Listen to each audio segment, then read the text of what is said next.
The Word of God is alive and powerful, sharper than any two-edged sword, piercing even to the dividing asunder of the soul and spirit, and of the joints and the marrow, and is a critic of the thoughts and intents of the heart.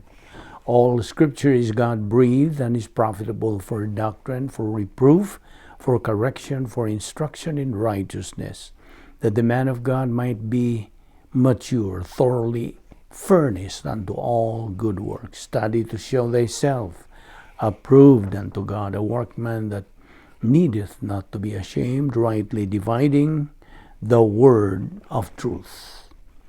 It is our custom to pause before we study the Word of God, to have a few moments of silent prayer, to make sure that we all are in the same frequency with regard to the ground rules. Therefore, atong siguroon nga kita dumalahon sa balaang Espiritu Santo. So we now have a few moments of silent prayer in recognition of your privacy, since you are a priest as a believer. And of course, you have the option of rebound, the opportunity to shift gears and to pull yourselves together in the study of the Word of God. Therefore, let us pray.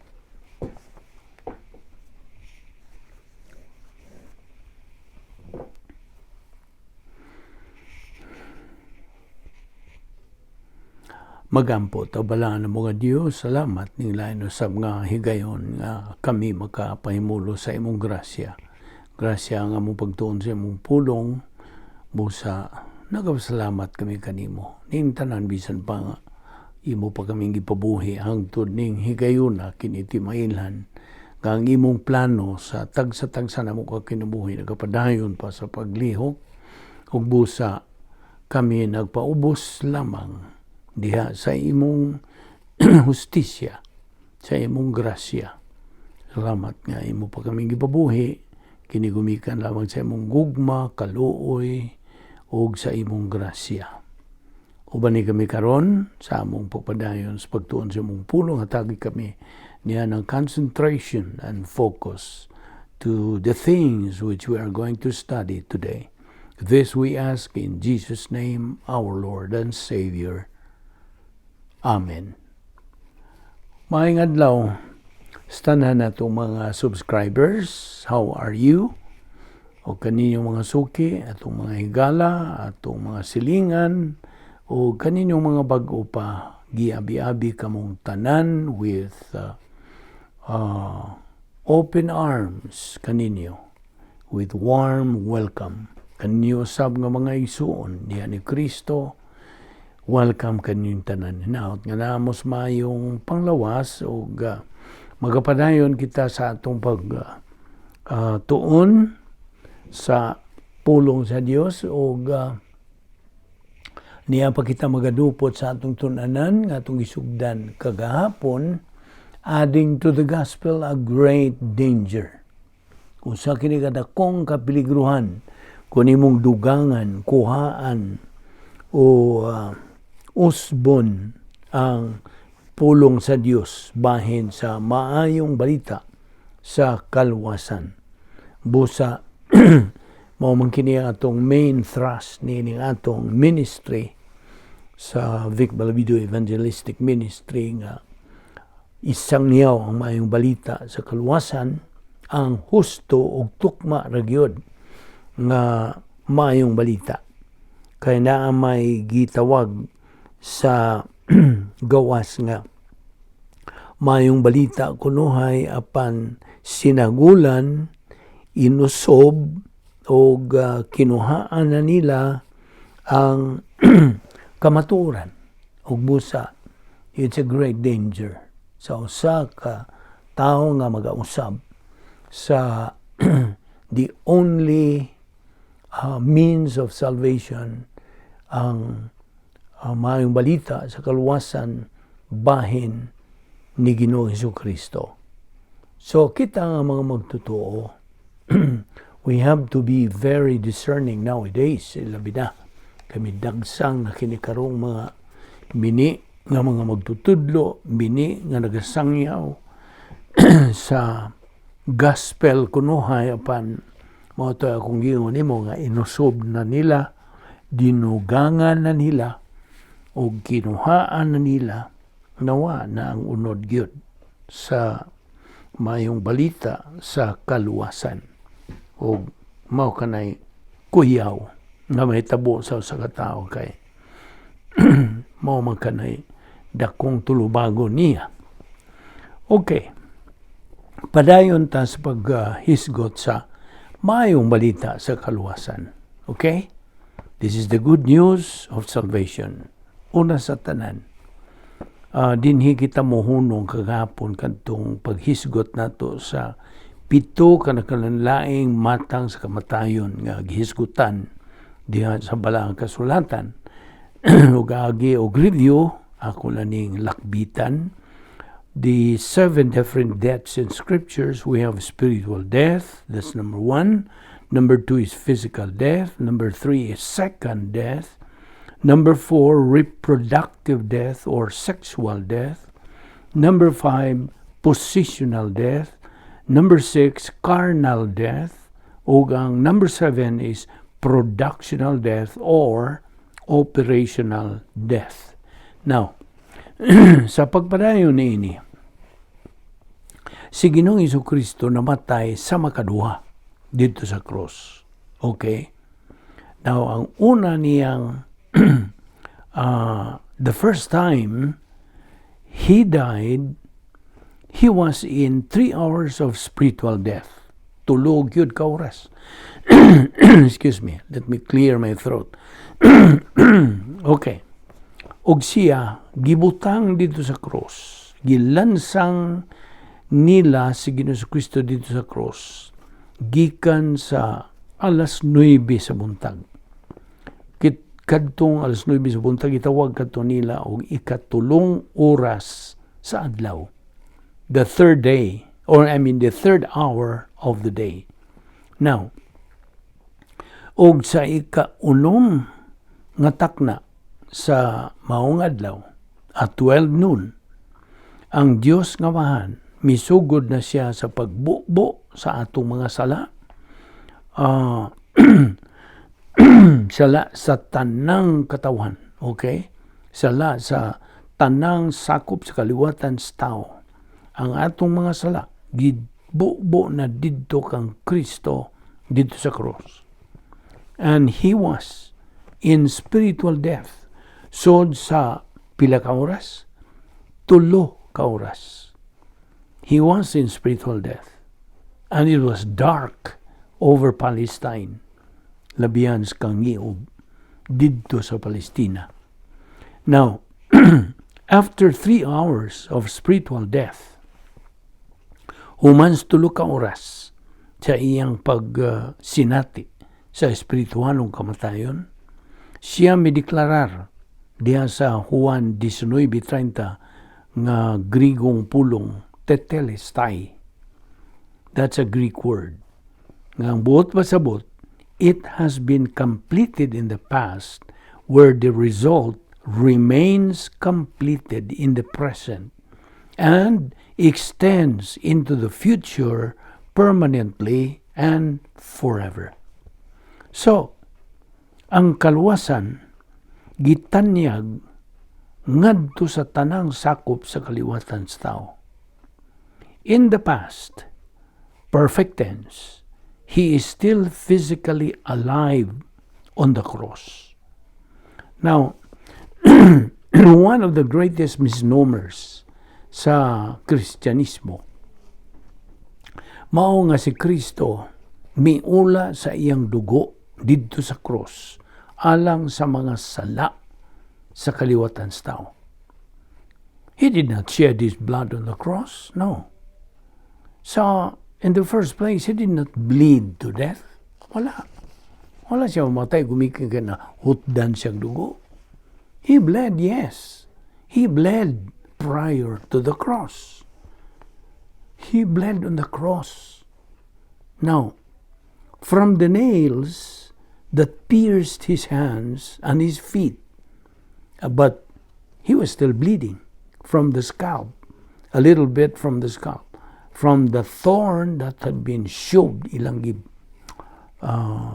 dasok sa iyang ulo to his scalp, from the crown that was made out of thorn, tunok.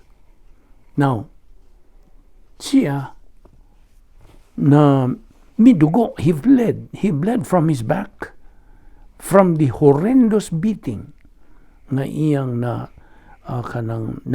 nahiaguman in the courtyard sa praetorium nga Romanhon. Apan, wa siya mo dugo, he didn't bleed to death on the cross. Wala. And he never lapsed into unconsciousness.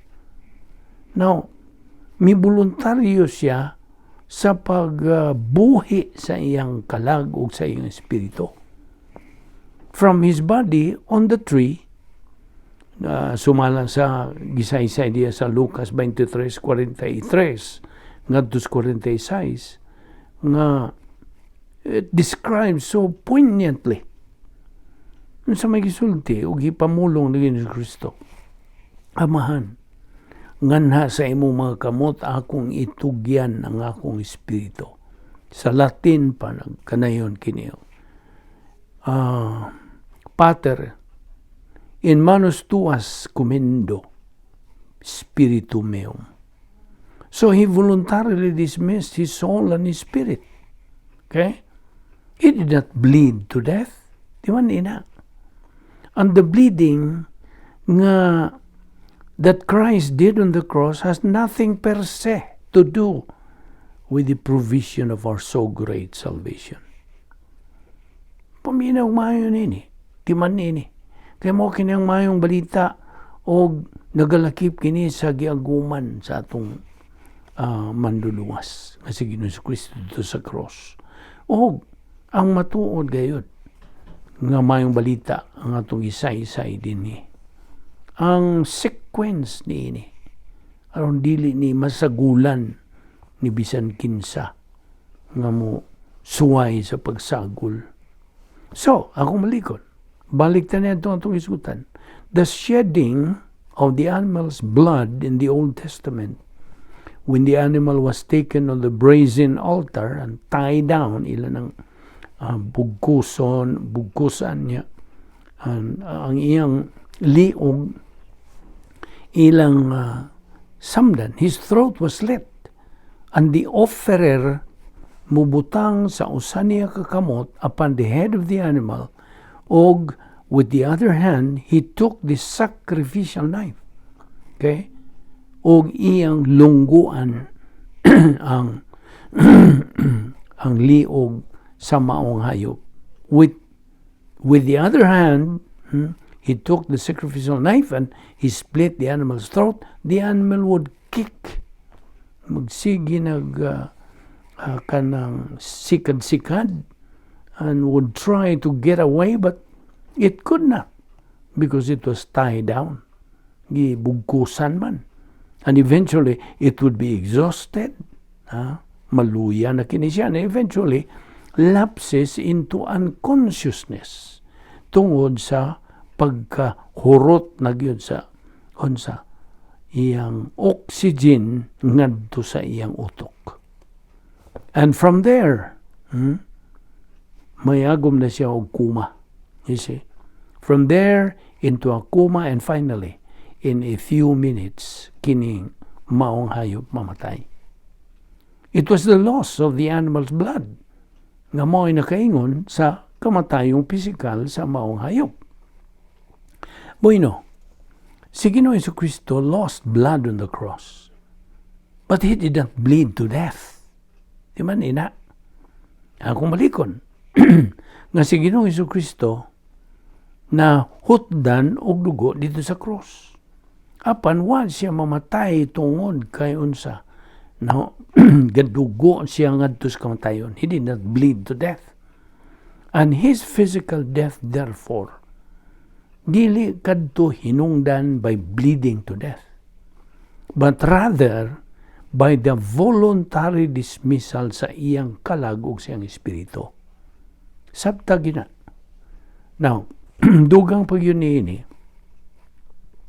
ang giuntag shedding of the animal's blood sa daang pakigsaad, kini gihimo nila. It is used as a frame of reference alang sa espiritual ng kamatayon na Ginoong Kristo dito sa cross. Tungod kay, samtang ang mga tao could see the animal finally expire at the brazen altar, they could not see Christ in spiritual death. Now, what the gospel accounts, as a matter of fact, record for us are the historical events, but they don't explain doctrinally what's going on. So it takes the epistles to do that. Mga epistola. It was the spiritual death ni Ginoong Kristo for 3 hours dito sa cross, gikan sa udto. Udtong tutok hangtod sa alas 3 sa hapon. That was the mechanism of the provision of our great salvation. And that spiritual death on the cross is what satisfied mo katoy na kapatagbaw sa hustisya sa balaang Trinidad. So the righteousness, ang pagkamatarong o ang hustisya of the Godhead natagbaw, or the biblical term as propitiation. Natagbaw.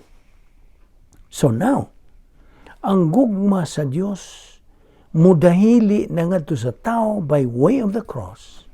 Ug kana mo'y gisulti sa Juan 3:16. For God in this manner loved the world, that He gave His only begotten Son, that everyone believing in Him may not perish, but have everlasting life. Now, sa diyang namatay si Kristo dito sa cross, alang sa mga sala, sa kaliwatan sa tao, in and of itself, while He died for all, nobody was actually saved by His death on the cross. Nobody. Ang tao, God, still must appropriate what God has provided. Kinahanglan siya mudawat sa unsay sangkap sa Dios kaniya. And this is what the hyper-Calvinists dili buot nila ngayon atubangon kini, they do not want to face the free will of man, the freedom of man. Ang dili magtutuo has been given freedom as a part of being created by God, where man is created with self-consciousness diha sa iyang kalag, with mentality diha sa iyang kalag, with volition kabubuton diha sa iyang kalag, ug ang tanlag diha sa iyang kalag, an emotion pagbati diha sa iyang kalag. Ang tao gud na ay kagawasan. Man has freedom. Ang mga dili magtutuo, makahimo sila sa pagpili. Adlaw-adlaw. They can make choices every day. Believers make choices every day. People make choices. Kaya ang kinabuhi is built around the volition of man. Ang intiro nga plano sa Dios is built upon the volition of man. Now, ang pagdili nga gihatag ngadto ni Adan ug ni Eva dito sa Arden, unsay gisulti diya sa Genesis kapitulo 2 bersikulo 16 ug 17, is nonsense if man does not have freedom. Kasabot ka? But man does have freedom. May kagawasan ang tao. And God jealously guards the freedom of all members of the human race. Iya ginagigwardiyahan. God guards the freedom of the unbeliever to the point that God will allow the unbeliever. He has empowered the unbeliever, yatagagahom, to exercise his freedom with negative volition to reject Christ as Savior and spend eternity in the lake of fire. Distinctly contrary sa gipadayag nga kabubuton sa Dios diya sa 1 Timoteo 2:4 ug 2 Pedro 3:9 nga nagkanayon. Who desires all men to be saved and to come to the knowledge of the truth. Dili buot ang Dios nga naay malaglag nga any should perish, but that all should come to a change of mental attitude. Ug busa ang kabubuton sa tao mao ang issue. That's the issue. God did not compromise the integrity of His character. No. Iyang gihatag kining kaluwasan alang sa tanan. He provided salvation for all. The first 3 parts of the barrier provided for all. The first 3 parts of the barrier are applied ngadto sa tanang mga sakop sa kaliwatan sa tao. Di man ni nga kaluwasan, gasa kini gikan sa Dios. Episo 2:8-9. We have been saved by grace through faith, and that not of yourselves, it's the gift of God, not of works, lest anyone should boast. So, but like any gift, Lord, and every gift in life, the giver pays the price. Kung ang mudawat niini, gawas nun sa pagdawat o pagsalikway sa maong gasa. You know, when the gifts are given, usually people accept the gift because they like getting things. Di ba? So, pagkakaroon ang Diyos is just tapping His foot. You see? Nagahuwat lang siya for your move. The most important move you can make while you are still alive. Nagaginhawa ka pa. Pinagi sa imong pag-appropriate to His message of salvation. Believe on the Lord Jesus Christ and thou shalt be saved. Busa. Di ba ni kining mga punto nga itong gisgutan? May nung danon pagayo kining mga butang. Kay kung imo kining lawgawon, imo kining usbon, ug imo kining lubugon din. Nakas kapiligruhan. Mo niya itong at pagbalik kining mga butanga, kay may nung danon kining mga punto sa doktrina gikinahanglan masayran sa matag magtotoo. Kung wa kay alamag bahin ni mga butanga, dili ka makasangyaw, dili ka evangelize, kay wa man kay katakos, wa man kay alamag. Kadaghan sa atong mga igsoong mga magtotoo nga luwas, muadto sa langit, kamatay nila apan wala sila alamag na unsang pagkaitabuha nga sila naluwas. You see, they don't have any clue. How did they get saved? Mao nga itong gisgutan. Kini mga puntuha nga may nung danon pagayo kini bahin sa atong kaluwasan. Mao way makatupong o makalabaw ni ining bahina. Kinibahin ba sa kaluwasan? Kaya itong naibawan nga ang kinaiya, ang dibuho, ang kalihukan, ang kalunsay sa plano sa Diyos sa kaluwasan. Itawagan ni nato kinig transpansive plan of God. Well, of course, transpansive has has something to do with, airlines, sa pangsakay sa aeroplano, o kinigitandi lang. Gitandi. Kining kinaiya, dibuho, kalihukan, kalunsay, ug ang iyang kanang kalabutan ngadtos kinaiya sa Dios. Kay naga-function lamang kining mao mga butanga sa usara ka paagi. Balikon ko sa pag-ingon, sa usara ka paagi. The plan of God functions in one way and in one way only. Muni akong iusab na po ni. Kaya ang Diyos nagasangkap, nagahatag na itong kaluwasan, kanatong mga sakop sa kaliwatan sa tao in one way and in one way only. And that's it. Kay gidisenyo sa Dios ang universo to function in one way. Ang Dios nagadisenyo sa plano sa kaluwasan to function in one way usab. And that's it. Mao na nga gikinahanglan nga masilsil lagi yung tinuod ang atong kaalam bahin sa kinaiya sa Dios, God's essence. Kay siya makagagahom sa katanan nga nagkahulugan kini. He is the supreme one in the universe. He has supremacy. He has authority. Gamhanan siya. Na siya'y otoridad o na siya'y kabubuton. Ang iyang pagkalabaw, pagkamakagagahom, does not mean that God controls everything. Kung na po ning usob, di ba?